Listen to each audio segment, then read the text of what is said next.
நான் அழும்போது நான் மாடு மேய்க்க போவேன். அப்போ நான் நிறைய நாள் நான் வந்து வீட்டில் அடிபட்டு அழுதுருக்கேன்.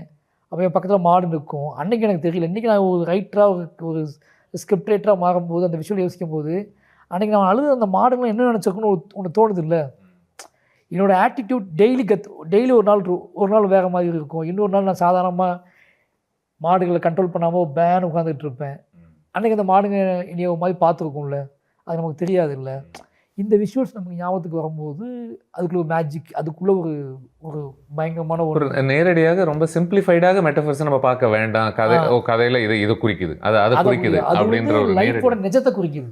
நீங்கள் லைஃப்பில் நீங்கள் ஒரு மிகப்பெரிய யுத்தத்தை நடந்து போய்கிட்டு இருந்தால் கூட, அந்த யுத்தம் தான் இலக்குனா கூட நீங்கள் போகிற வழியில் 2 ரயில் பூச்சியாவது தாண்டி இருப்பீங்க, அல்லது மிதிச்சு கொண்டு இருப்பீங்க, அல்லது யாருக்காகவோ நீங்கள் சண்டை யாரையோ காப்பாற்றுறதுக்கு நீங்கள் போனால் கூட ஒரு பூச்சியை மிதிச்சுட்டு போயிருப்பீங்க.